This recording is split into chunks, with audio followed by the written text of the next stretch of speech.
If you're a veteran or active service member who is sitting on home equity and you're wondering how to tap into cash, the VA Cash-Out Refinance could be a great avenue for you to consider to be able to do a debt consolidation, to do some home improvements, or even to just lower your interest rate and do other investing strategies as well. In this video, we're going to break down the pros and cons to the VA Cash-Out Refinance, what you need to know before you consider doing it, and who should or should not do it in this current climate. First and foremost, let's talk about what is a cash-out refinance. This is going to be where you are going to refinance the existing loan that you already have, along with tapping into the equity that you have built up. So for example, if you have a property that you currently owe $300,000 on that property, but it is worth $500,000, you now have $200,000 worth of equity in that property. And what the VA will allow you to do is tap into that $200,000 worth of equity to be able to use it for things like debt consolidation, home improvements. I've even seen veterans use it to pull out for buying a whole other property in cash, or even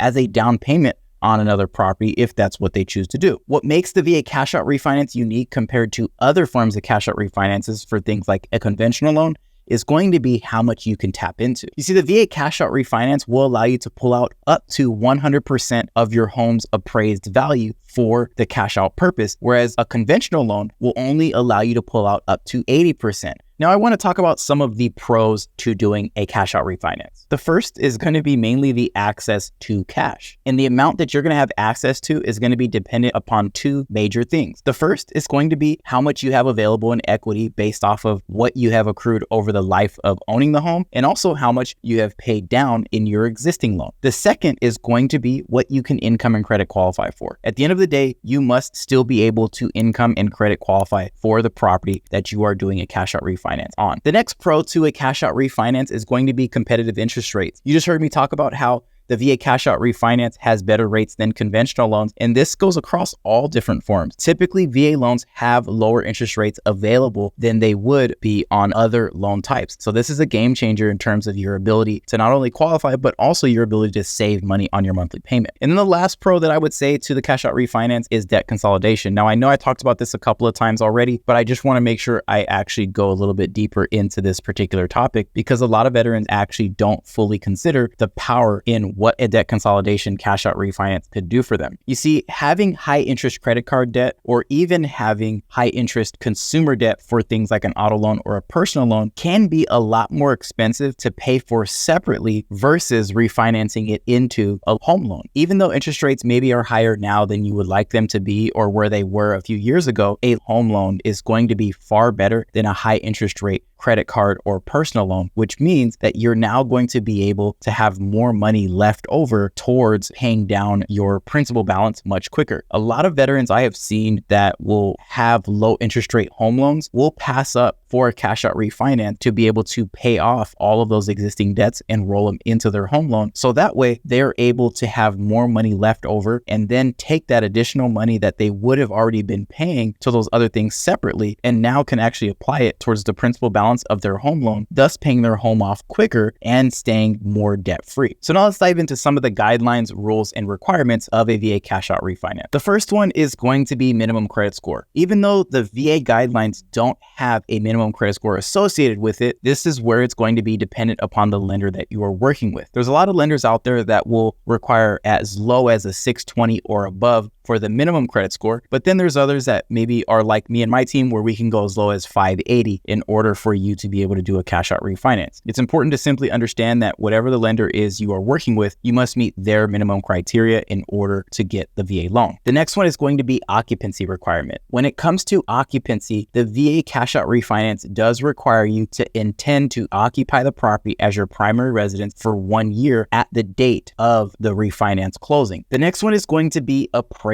There is going to be an appraisal done on your property during the refinance process, so that way the lender knows exactly how much your property is worth, and they can weigh from the value that's there to how much you actually owe on the existing loan to determine what is available to be actually cashed out. During that appraisal process, it's going to uncover the condition of the property, which means that if the property is going to have some very big needs that need to be met for your loan to be able to be closed, some of those things could need to be fixed prior to the closure of your loan. So if you're in a situation where your property is kind of more in a fixer-upper condition, unfortunately, this can actually become a big speed bump. And what they're going to be looking for when it comes to the appraisal process is whether or not the property meets the minimum property requirements that are outlined in the VA handbook. The next one is going to be funding fee. If you are not funding fee exempt, which is going to be anyone that is not collecting VA disability of a 10% rating or more, a Purple Heart recipient, or a surviving spouse, you are going to have a funding fee associated with doing a cash out refinance. If you have a property that is not in a VA loan and you're going to refinance it into the VA loan, and this is your first time using your VA loan, then the funding fee that will be rolled in is going to be 2.15% of your loan amount. If you have an existing VA loan and you're refinancing it into another VA cash out refinance, then your funding fee is going to be 3.3%. And this is because you are doing what's called a subsequent use. Now, the funding fee is not required to be paid up front. So this makes it a lot more accessible for people that maybe don't have the upfront cash that they would need to close on a loan like they would on a purchase. Hey, before I get into the rest of the video, I have a free resource for you. We created an ebook that shows everything we talk about on this channel regarding the VA home loan benefit, from how to purchase a property to how to refinance a property, how to build a custom home, and also how to build wealth using the VA loan. If you want to get access to our free ebook, click the link down below in the description and we'll get it sent over to you. Now let's talk about some of the potential drawback to a VA cash out refinance. The first one I would say is going to be closing costs. I know I talked about closing costs in a positive light in regards to how they can be rolled into the loan, but the reason I also talk about this as a potential con is because there's fees associated with doing this. And in some situations, those fees can cause doing a loan to not make sense. So when you're doing a refinance, just like when you purchase a property, there's always going to be closing costs associated with that. So it's important to just weigh the options to see if it makes sense for you to still pull the trigger. The next one is going to be a higher monthly payment. You see, when you are pulling out your equity, you now are going to be increasing your loan amount, which thus now is going to increase your monthly payment. So it's important to weigh the options that are available to you to determine whether or not it makes sense. If you're doing it for a debt consolidation, you want to look at what your overall costs were prior to the refinance and whether or not it was cheaper to pay them separately versus it cheaper to be paying them into one loan. Some situations I've seen where it was cheaper to pay them separately, and that's where I will tell a veteran, hey, I don't think you should refinance in this situation. And then there's other situations where I've seen it be significantly cheaper for them to pay it in one loan, and that's where I'm telling the veteran, I think this is a slam dunk opportunity here. The next one I would say is going to be the potential to over borrow. I think sometimes what people end up doing, and I think it's just a little bit more of human nature, is just because you qualify for pulling out up to 100% doesn't always mean you should. Now, I'm not trying to talk you out of doing what you intend to do. I'm just trying to make you consider what makes the most financial sense. Pulling out all of your equity is not always the best decision. So when you're doing this, you want to be careful and tread lightly, because what you don't want to do is over borrow and then you overextend yourself and put yourself in a more of a financial burden by doing a cash out refinance. And then our last con is going to be a risk of default. You see, if you are doing this to pay off debt, what you don't want to do is go pay off all those debts, increase your mortgage payment, but then you go and put yourself back into additional debt just because you paid those things off. It's extremely important that you are going to now be able to properly manage your overall financial situation, so that way you don't find yourself back in this situation again. So who should consider a cash out refinance in this current climate? Well, firstly, the veteran with high interest debt. Like I mentioned earlier, if you have accumulated high interest credit card debt, personal loans, or even auto loans, it's a good idea for you to consider doing a cash out refinance. Another individual who should consider this is someone who has significant equity built up and they want to tap into that equity to be able to do home improvements on their existing property. And then another situation is going to be the veteran that maybe just wants to lower their overall interest rate while tapping into some of that equity as well. That would be another individual that I would highly recommend to be able to do a VA cash out refinance. Now, who should think twice before doing a VA cash out refinance? The individual that is looking at potentially selling their property soon is going to be the first person. You see, if your intention is to sell your property in the next, I would say maybe 12 to possibly 24 months, I do not recommend doing a cash out refinance, because this is just going to eat into the equity that you actually can walk away from. Now, there are situations where maybe your property has some improvements that could be needed in order for it to be sold at the top price, but this is where you're going to need to compare what the home could be sold for after doing those repairs versus what it could be sold for prior to make sure that it completely outweighs the loss in that potential equity. because you could actually gain here by doing those improvements, but typically you're not going to gain as much as you think you will. And then the next person I would say should not consider or think twice is going to be the individual that has some spending issues. Those that maybe are going to look at this as a way to pay off their credit card debt, but then are going to go use those same credit cards again, which can then put you in a deeper financial burden, are going to be the ones that I would highly recommend reconsidering before doing this. Now, one thing I did not mention in this video is going to be there is one state where a VA cash-out refinance cannot be done. And it pains me to say this because it's the state that I live in myself, and it is the beautiful state of Texas. Unfortunately, in the state of Texas, VA cash-out refinances are not allowed. If you're in one of the other amazing 49 states in our country, you can do a VA cash-out refinance, but if you are in the state of Texas, you're going to have to do what's called a Texas A6 loan, which is going to be very limiting, and it's going to only allow you to pull out up to 80% of your home's loan to value. If you want information on that and you want to learn a little bit more about that,